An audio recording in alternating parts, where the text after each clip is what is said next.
Ladies and gentlemen, as we look at the employment of teachers, a good teacher and a teacher that is going to deliver the curriculum the way it is must be happy, must be healthy. It would be important to look at how do we enumerate them. How is their medical cover? Is it able to take care when they fall sick? At the moment, there are challenges because at times when they go for treatment, you are told that this insurance cannot manage 1, 2, 3. So it would be important to look at the health status of our teachers. It is also important to look at the issues to do with their continuous training. A bone of contention that we have today, which I want to present to you to think about it, is the issues of the continuous training through the TPD program. That is now being said that the teachers will have to finance for themselves. That is a bone of contention. I would like to recommend that as we prepare and continuously train them, let this continuous training be borne by the government. So that when the government feels that I need to be retooled, they need to pay and ensure that I'm ready to continue working. The issues to do with safety. We are aware that across the country, some of the areas are now facing a shortfall because of the insecurity in the area. It would be important that the safety of both the learner and the students, the learner and the teachers are addressed so that the teacher feels comfortable. The teacher knows that my responsibility is at this level and that there is somebody else to ensure that I'm safe. It is the responsibility of government to ensure that the security of every citizen is key. The issue of remuneration. I'll address issues to do with the teachers, then move to other areas. The issues of remuneration are very important. A well-resourced, a well-tooled teacher, and finally, a well-paid teacher will deliver the curriculum to the level that the government would like to look at it. Our proposal, sir, is that immediately you take over, can you look at allow the stakeholders to further discuss on the CBA? Because the CBA that has been there, the teachers out there call it the maternity CBA. Yes, it is true. When our partners deliver, we also must be available to support them, to ensure that they are strong enough, then we continue with work. But in addition to that, the teacher will always want to see how much has been increased on my pay. So I want to request that immediately, propose that immediately you take over government, let Teacher Service Commission, our unions, take over and discuss the CBA afresh. And I think this cuts across the entire sector of education, from basic education up to tertiary education. I'm sure as my friends come to share, this will be repeated several times. The issues of facilities in our institutions. When I talk of facilities, I'm not only looking at infrastructure, the classroom alone. That is key. But one big issue that we must look at, and as we look at the sciences, how are we developing the infrastructure in terms of laboratories, the infrastructure in terms of libraries for research, the infrastructure in terms of technology. Because as we move forward, technology, we need to leverage on technology. And the biggest challenge that we have in these areas, Your Excellency, is the internet connectivity. When Corona hit us, we all closed schools and we closed learning. Eventually, we realized that learning must continue, and we started sending lessons to students via phones. So the school was now in the phone. But when they come to school, we tell them don't come with the phones. So it will be important for us to leverage on technology, so that should we face another shock in the education sector, we do not close schools and close learning. Schools can be closed, but learning should be able to continue. It is our proposal that issues on internet connectivity be looked into so that the tariff or the charges that go with internet connectivity are brought down for purposes of teaching and learning. 100% transition policy by government today is good. This ensures that all our children go to school. But what challenges have we faced with a 100% policy? The biggest challenge has been overstretched facilities on a certain cadre of schools that ends up with so many students because they believe in that cadre of schools there will be quality education. But if you look at data, 70% of our schools in the nation are day schools. And consequently, the largest number of students in our country are found in day schools. The challenge has been that these day schools have not been well facilitated in terms of infrastructure, in terms of staffing, and therefore they end up not having the students that they need. Students now run away to the schools that they feel, or parents, the schools that they feel are well resourced. It is our recommendation that we should invest more in our day schools. Equip them well, resource them, and then staff them so that students and parents can have confidence to take their children to the primary schools, the day schools that are closer to them. Because we are saying, as we move these children to junior secondary, and I happen to have been a member of the task force, one of the recommendations we were saying that junior secondary should be primarily day school.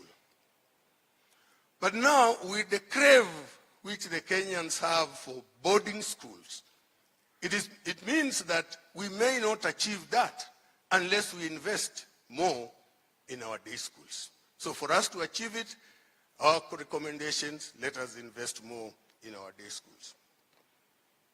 Your Excellency, the government policy on capitation is good because it ensures that every child has a percentage of money that ensures this child is in school.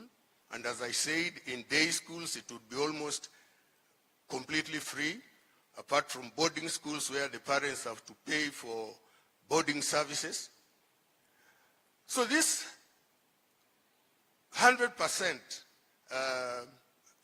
policy and the number of students expected to be in those institutions, we still have disparities.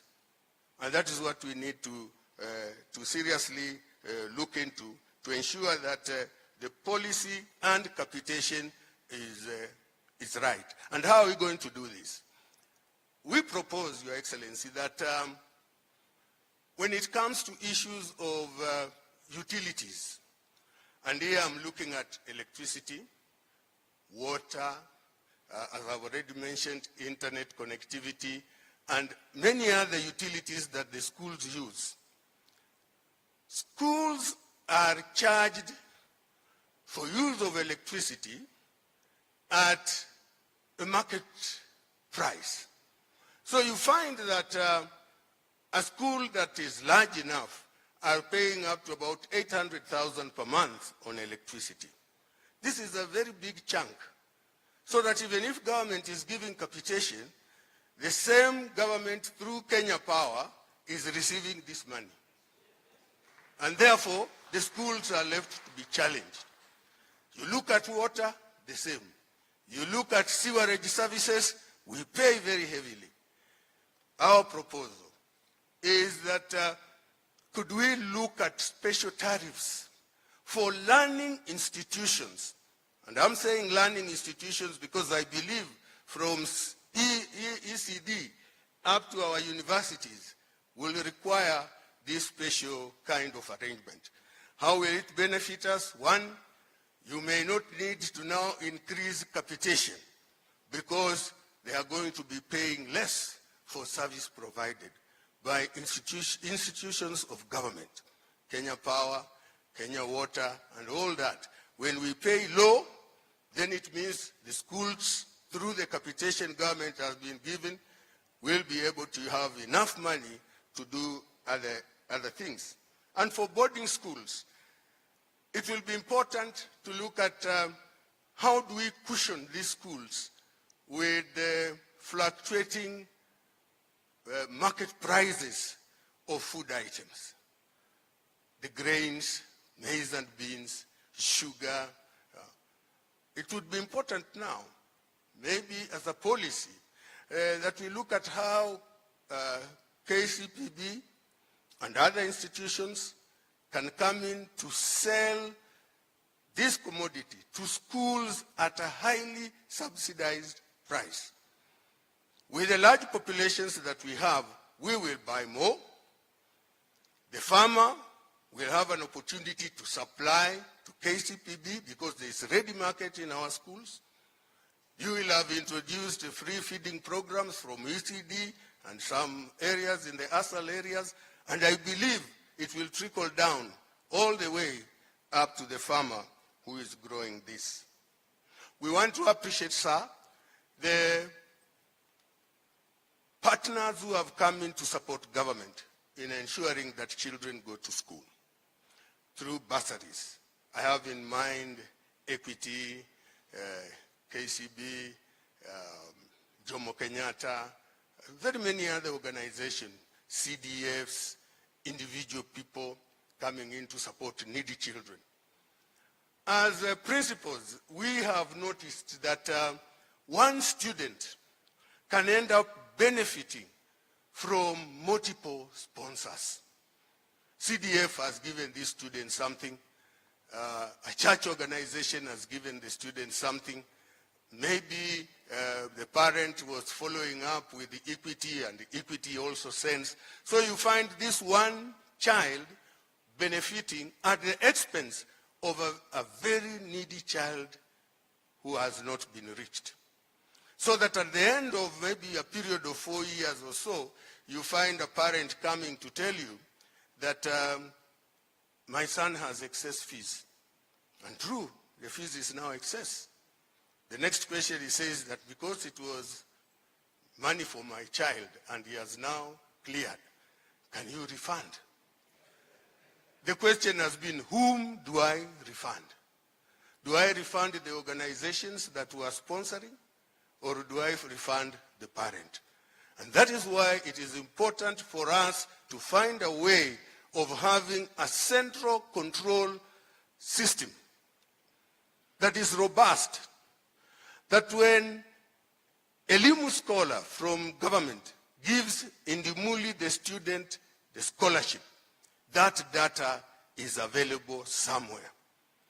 If Honorable Sosion wants to give Indimuli a scholarship, can query the data, and the data will tell him Indimuli is being sponsored, so you don't need to add any more sponsors. Equity is sponsoring student X. KCB does not need to sponsor the same, because there is somewhere central where this information can be found. That is very important.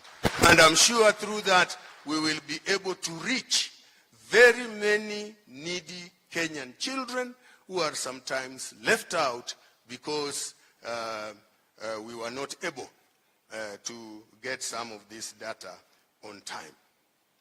And also, as we give out our capitation, we are cognizant of the fact that not all our schools are well populated. I am in a school that is privileged to have 2,145 students. If you give me 1,000 per child, I'll be able to have 2 million. But there are others which have only 100 students. When you give them 1,000 per child, this school will only get 100,000. But the two schools are supposed to offer the same services. The two schools are supposed to source from the same market teaching and learning materials. But government has given capitation of 1,000 across board. We feel we must look at something that we can model almost to the equalization fund of county governments, so that schools that have very low population, can you think of a way in which they can be supported with an additional fund to be able to support them grow? That one is something we can think about as a nation and find a way forward. As I've already said, that the introduction of special tariffs, it is also important to note that as we integrate our children, both those with special needs with the normal ones, we need to think more about children with special needs. I think as a nation, and this I must confess, we've not thought much about children with special needs. So we need to engage more with the associations that deal with it. As I said, we have SHAC that deals with the special needs education teachers, and those will give us more insights to it in terms of infrastructure and in terms of what kind of facilities they need. As I conclude, ladies and gentlemen, Your Excellency, you've talked about engagement with stakeholders in terms of changing or looking and improving on our education system. We truly want to say that is the way to go. I know it is 5 years now. We will be looking again to improve on the CBC. We know the teething issues that it is there, but as you said, it is the way to go. So it is important that we engage more with the stakeholders, the teachers, the clergy, and those that offer education, to ensure that as we make these changes, we are carrying everybody along so that we don't have any dissenting voices. And lastly is the empowerment of the board of management in our schools. We have board of management in our schools across the board, but we've not empowered them enough to be able to take decisions. Always the decisions are left pending, waiting for maybe the Ministry of Education to come and pronounce on those decisions they have made. Then the question is, why do we appoint them? Then we don't give them the powers to execute. It would be important for that, and especially on matters of discipline in our institutions. The discipline in our institutions of late has been going down because the boards of management have no powers of ensuring that this discipline is maintained in terms of government coming up with regulations to operationalize the Children's Act in our schools and other regulations that put more responsibility on the child when they are in learning institutions, rather than only looking at the right of the child and not adding and what is their responsibility. I know there are quite a number of people who would like to contribute towards this. I believe at the end of it, I have my colleague there from Kewota who would want to say a word. I know at the end, just 2 sentences, and my colleagues, Kuria and Tim, they are also here. You will allow me, Your Excellency, after everybody has presented, they can add 1 or 2 in terms of basic education. Otherwise, ladies and gentlemen, thank you very much for listening to me, and may God bless you. Mwalimu, Sorry. Okay. I just want to understand a bit of, because we want to have a charter finally. Yes. No, we want to have an agreement of that is going to be written. So, Yes. I know you have, you've talked about different enrollments. Yes. 1,000, maybe 2,000, but there's a school that has 100, maybe 200. And yet they are supposed to hire certain standard services, whether you have 1,000 or 2,000 students, Yes. or whether you have 100, you will need a secretary, you will need a bazaar, you need so many of those. And sometimes it becomes very difficult when you have 100 students. I think that's what you're saying. That's what I'm saying, yes. So you're suggesting, for example, that we should have maybe a minimum essential package Yes. to run a school. That is what we are saying. A minimum essential package Yes. that is standard. That is standard. Then anything on top will depend on the kind of population Yeah. the school has. Okay. But if we only go by population alone, we will always, the schools that are down there Yes. will continue to remain down there. Okay. Yeah.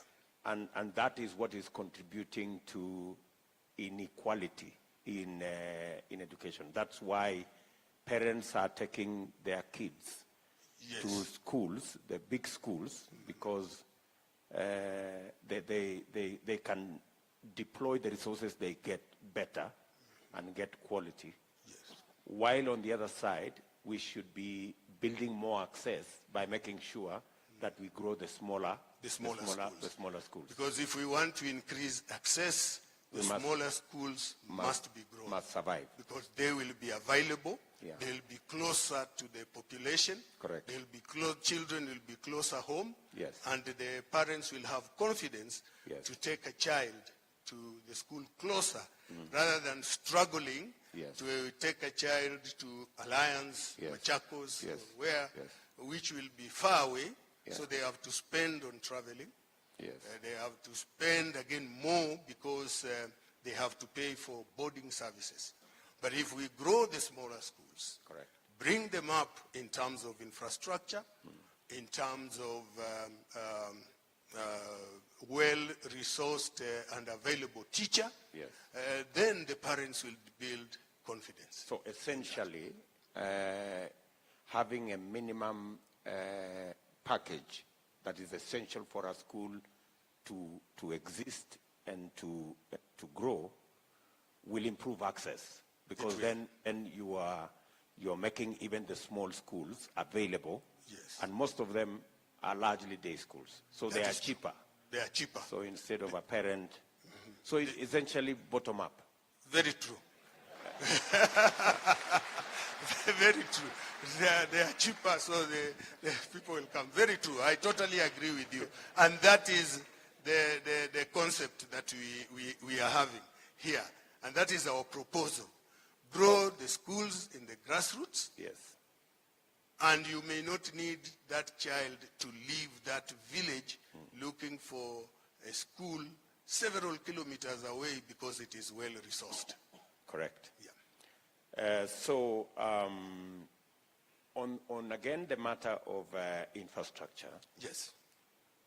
At the moment, county governments, let me say, by virtue of operation of their law and the constitution, they are constrained from deploying county resources in putting up education infrastructure except in ECD. Yes.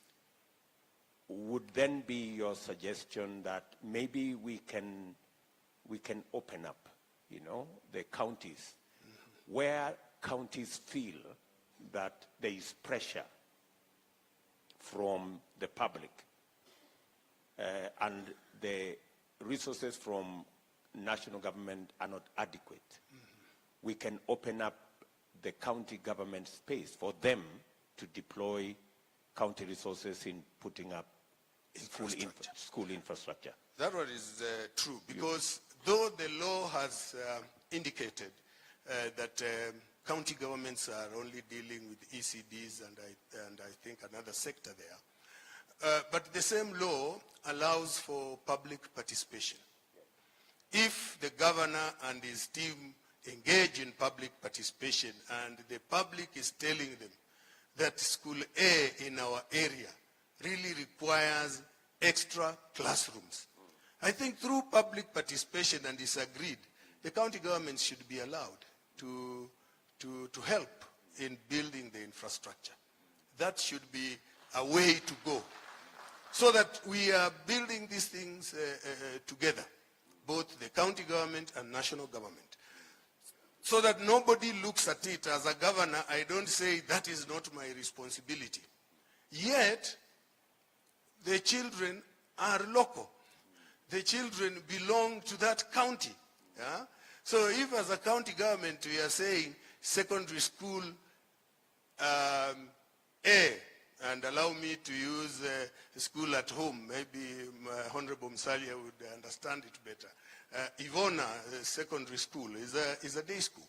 And my county governor says he cannot put resources as Ivona Secondary because it belongs to the national government. 80% of the children going to Ivona Secondary School are from the locality. Yeah? The governor is the governor of that local area. So he cannot abdicate. He or she cannot abdicate some responsibility because the law has said. Let us allow public participation. The law should be flexible, yeah, to allow governors to engage the public. And if the public say, we need 2 classrooms here in this secondary school, in this primary school, then it should be done. Okay, Mwalimu. And maybe finally, and I'm not trying to harass you, but No. I'm just okay. trying to see, to understand. You are a professional, you are a practitioner, so you know better than I do. I was in a school in Wajir, in a place called Tarbaj, about 3 weeks ago. Yes. And I spoke to one of the teachers there, and majority of the teachers in that school were, I think I met a teacher from Bomet, and I met a teacher from Muranga. And it is contributing to this constant problem of schools in, especially in northern Kenya. As a teacher, Yes. what would you recommend? Because while I was at the Ministry of Education, we tried to provide affirmative action in teacher training for people coming from localities in northern Kenya. Because it is contributing to the low standards of education in northern Kenya, that most of the teachers are from very far. So whenever there is a challenge, the teachers go away and the students are stranded. What would you, as a practitioner and as a leader of the teaching fraternity, suggest to policymakers like us in terms of getting the communities there to appreciate that they need to make a contribution of people who can be trained so that they can, understanding the locality and the challenges thereof, they can better deliver education to children in those localities. What are your thoughts? What do you think? Every child in Kenya requires a trained teacher across. I may not really advocate for what we call the affirmative action, so that the teachers in those areas maybe are taken in at lower entry point, for example. Because eventually this teacher will need to teach elsewhere in Kenya. We may not just go and find them there. My view would be government must ensure security for all Kenyans and for the people up there. Secondly, we can enumerate this teacher slightly better. I'm borrowing a leaf from some times back when we didn't have enough teachers of science in the country. What did government do? It ensured that when you are graduating and get into the teaching profession and you are a science teacher, your salary was a few shillings higher than one who was not a science teacher. Could we say, therefore, in these areas that are challenging and a teacher A is posted there, can we add something on top of his salary? Because in Northeastern, there are teachers from elsewhere, but they are in private schools. Why are they there? And in public schools, the teachers have run away. They are there because they are better paid.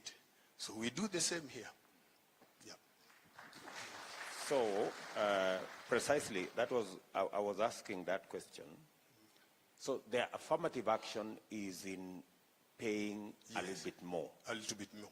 So that we can retain teachers in those areas. But the primary thing is we must provide security. We must provide security for the teachers to be there. Let me ask differently, because I have had engagement with leaders from northern Kenya, and we try to persuade them that the community in northern Kenya, mostly, they are not keen on the teaching profession. Yes. Do you have any thoughts on how we can encourage local communities to understand that being available to teach is a noble profession, and how do a mechanism for us to encourage them?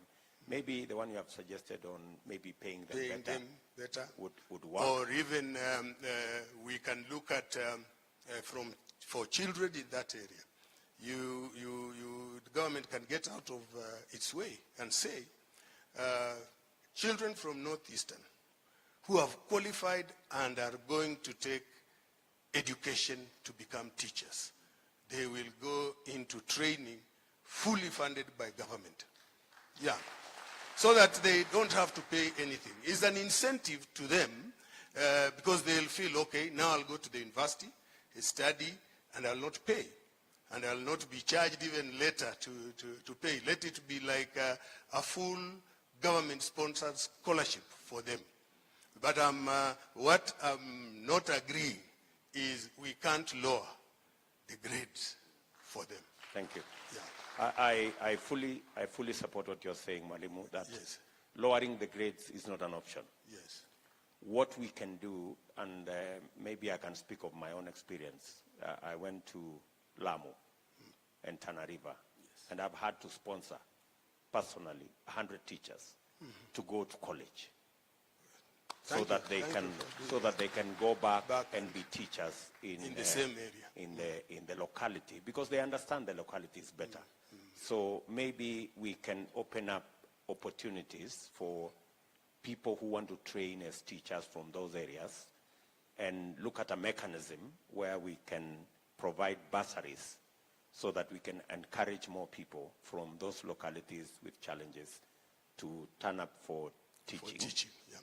And then we can add what you have suggested, that we can also provide maybe what you call hardship allowance, so that they can teach in those difficult areas. Yes, I agree with Thank you very much for your thoughts. Maybe my good brother here.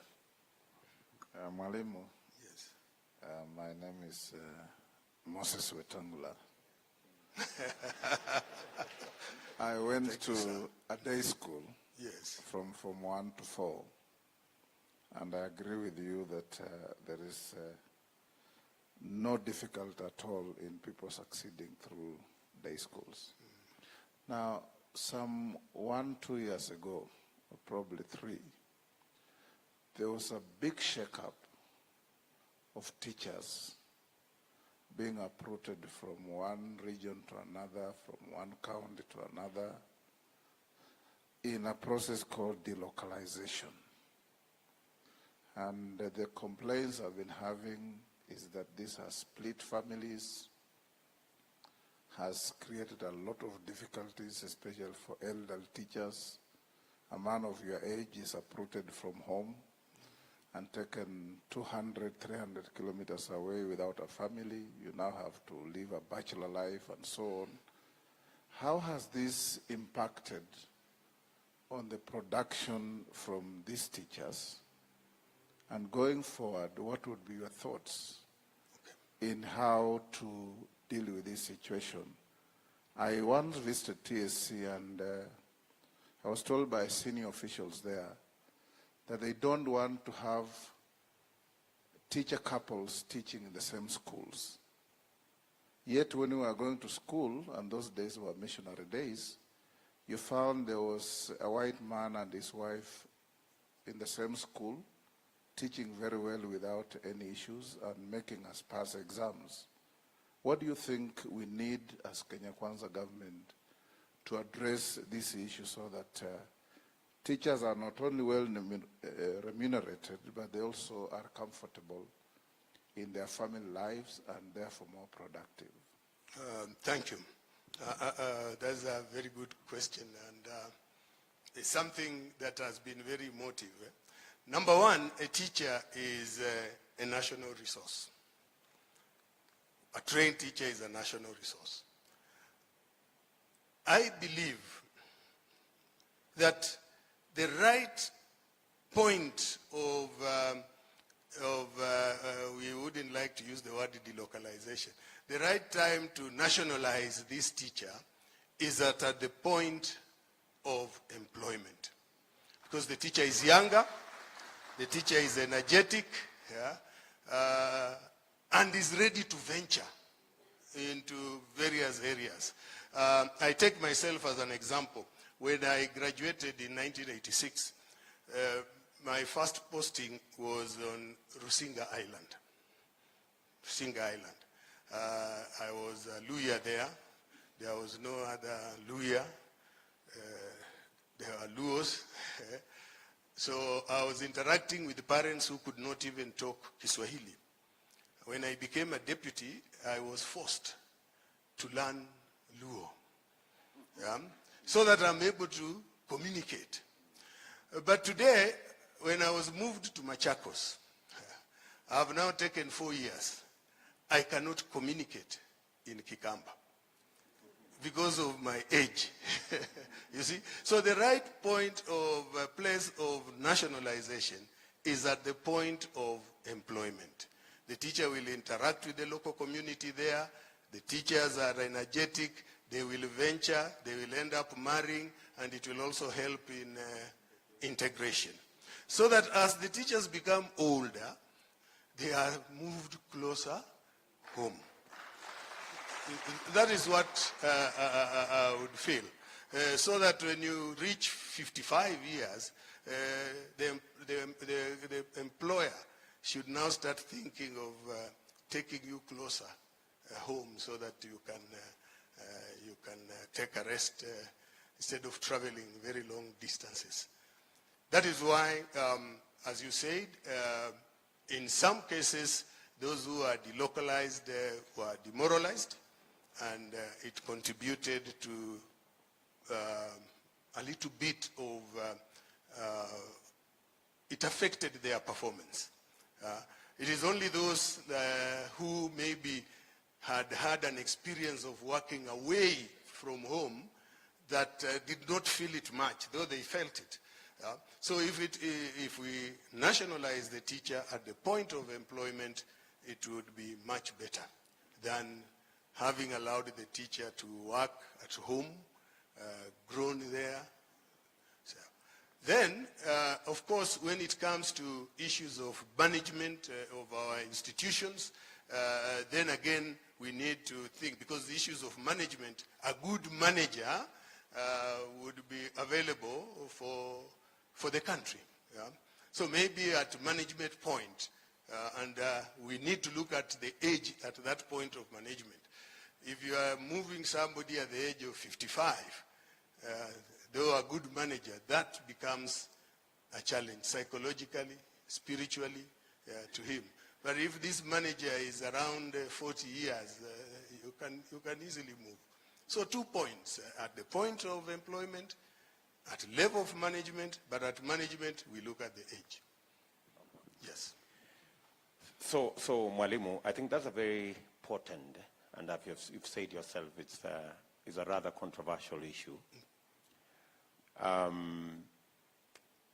What do you think? And first, I think you have agreed that teachers are a national resource. Yes. So the nationalization agenda is okay. It's okay. But at what point is now what we need to work out? Yes. Right? Instead of making it punitive, can we turn it around and say a teacher who is willing to serve away from their county or their home gets an allowance for participating in the nationalization agenda? That is very true. Maybe that way we can achieve the intention of creating a national teaching body. We force. have teachers without borders. Without borders, Yeah. without necessarily making it look like punitive. Punitive, yeah. Yeah? In all fairness, it shouldn't appear that when you are moving this teacher, it shouldn't appear as a punishment. Yes. It should be that your services are actually now needed here. And Yeah. if you are ready to take it up. And it should there be will voluntary, number one, yes. and it should have some incentives. It should have incentives. Yeah, that I am willing to participate in the nationalization agenda, Yes, and I'm willing to teach away from home. that is true. Maybe we give you a special consideration. That is true. Because if you look at the UNESCO Charter, they look at teaching and a teacher for the locality, you know, because the teacher should understand the culture, should understand the morals of the area, you know. So you find when he's in his own local or her own local community, they will be comfortable. So if they have to move into a new community to start interacting with a different culture, then we should incentivize that one. I agree with you. So, at Kenya Kwanza, we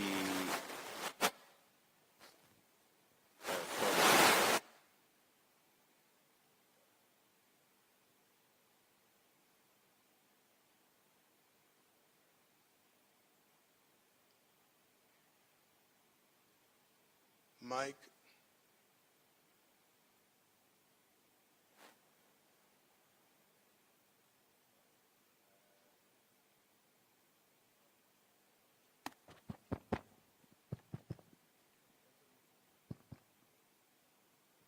This one is working? Okay, thank you. So your suggestion is that we should explore how we can carry out this nationalization agenda first at employment level. Secondly, we try and make it voluntary. And thirdly, we incentivize the process so that people who feel they want to participate in this national agenda, which is a very positive agenda, they can then maybe get an incentive, maybe a small stipend or an allowance, so that we can promote the same value without necessarily making it look like it is punitive. Yeah.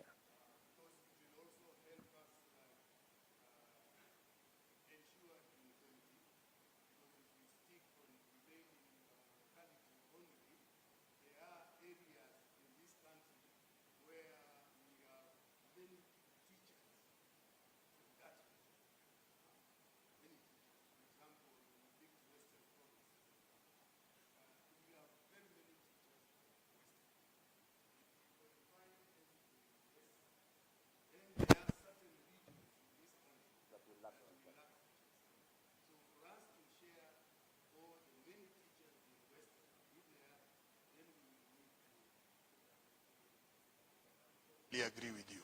Yeah.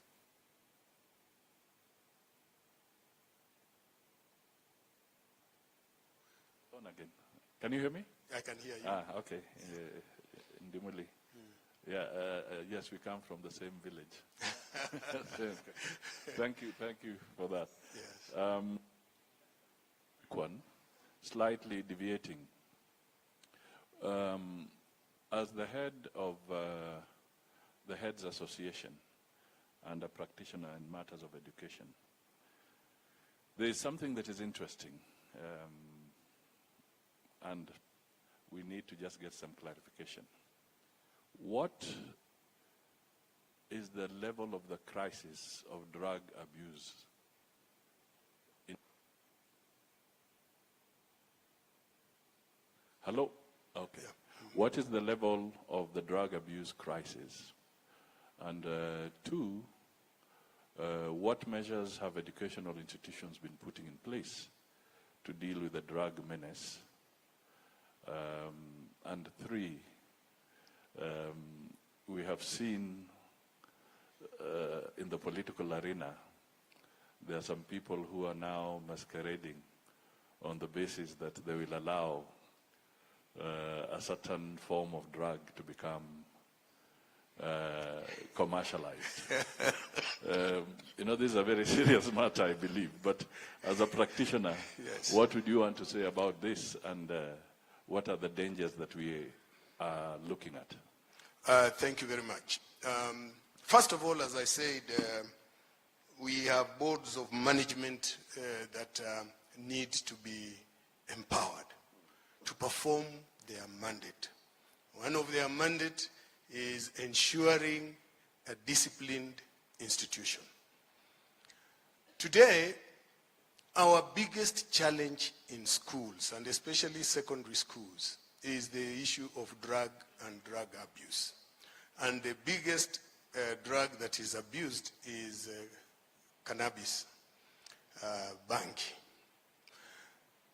The challenge is we are not able sometimes to prove, because sometimes when you catch them even smoking and they throw it maybe in a pit latrine, you have no evidence.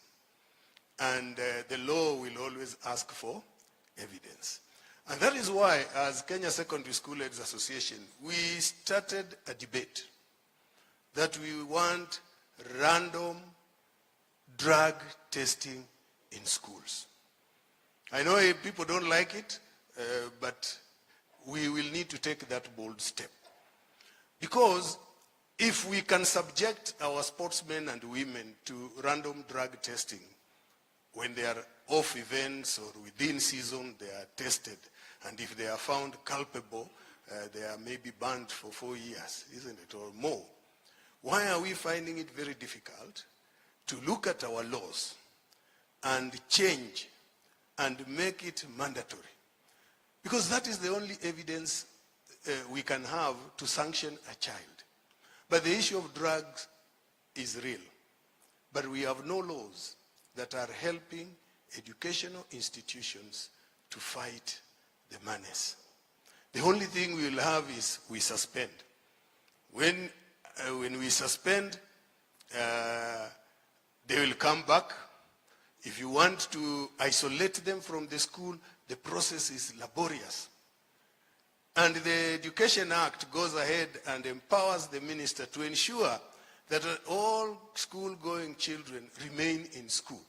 So even when you recommend to the minister that this child needs to be isolated and taken to maybe another institution, the minister will write back and say, you readmit.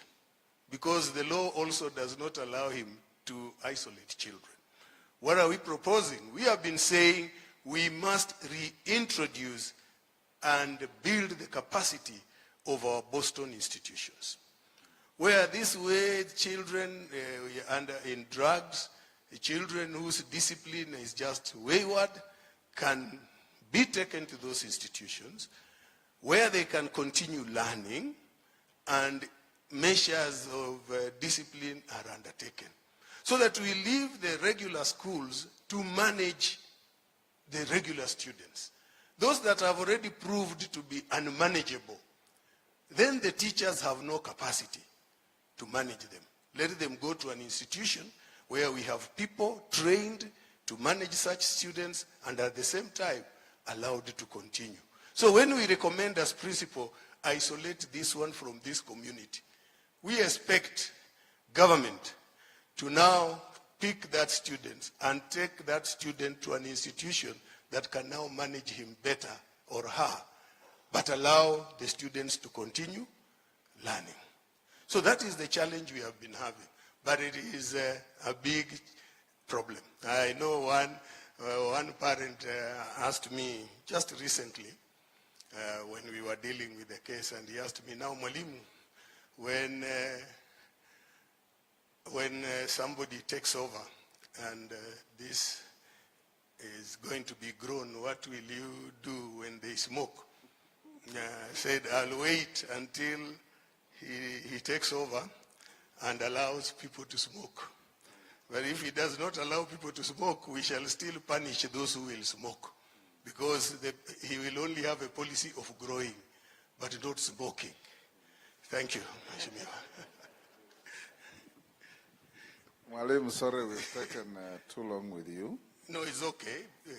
When we were growing up, there was always the disciplinary measures taken by teachers. Yes. The cane. Yes. The Children's Act outlawed the cane. Yes.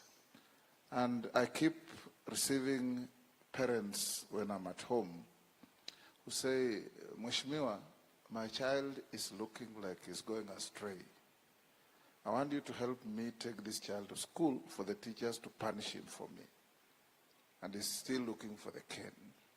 What are your thoughts about the levels of disciplinary measures that need to be taken? Because some of these children, when they start engaging in bad habits, testing ganja or bangi as it's called, when you arrest this situation through some form of punishment, they change. Because you can't just kick out every child who smoked bang to go to an institution when you could even have corrected them. What are your thoughts about levels of disciplining children in schools? Thank you. The issue of discipline, I think, is very challenging today. The cane, as it was there when we went to school. But you'll agree with me also, it was sometimes wrongly used. And it ended up injuring students. And that is why it became a national conversation, international, until it was outlawed. But when the Children's Act was introduced, we failed to do one thing. We did not develop regulations to operationalize that Children's Act in learning institutions. And since there were no regulations, the teacher was left vulnerable to the act.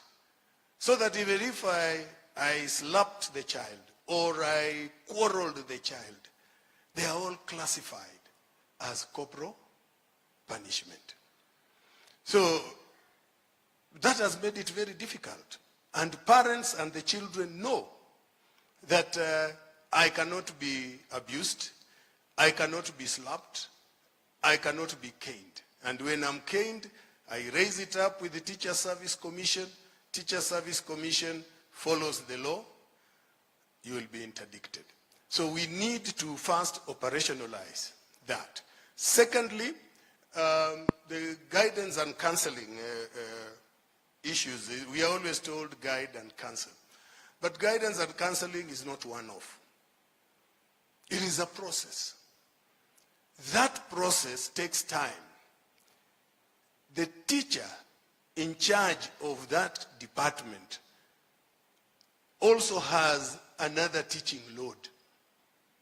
So provision of guidance and counseling services in our institutions are not to the level that is required.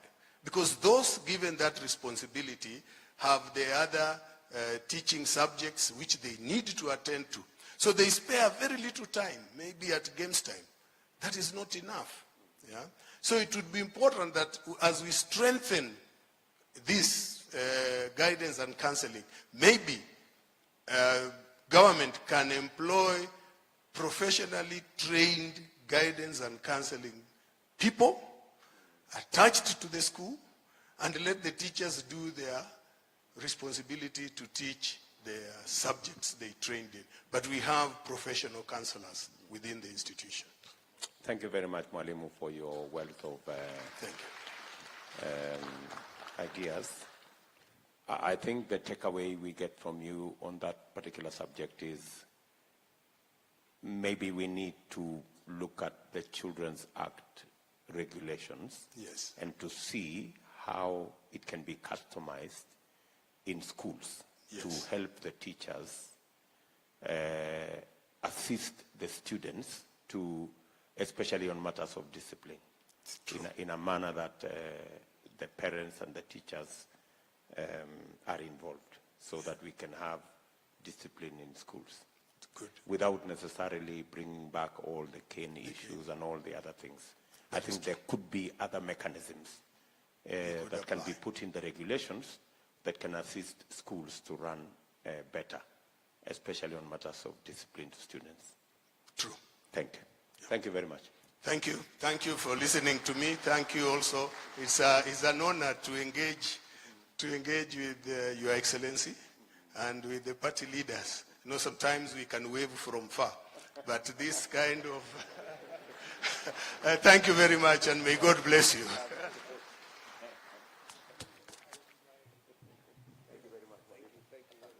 All right, thank you. I forgot to tell you earlier that we have been given 4 minutes per speaker. So kindly, we can reduce the time of speakers, but we cannot reduce the conversation in between you and His Excellency. So kindly take just 4 minutes per every speaker. So the next speaker on stage is State of Debate and Recommendation, Professor Engineer Kimutai Some. Welcome, sir.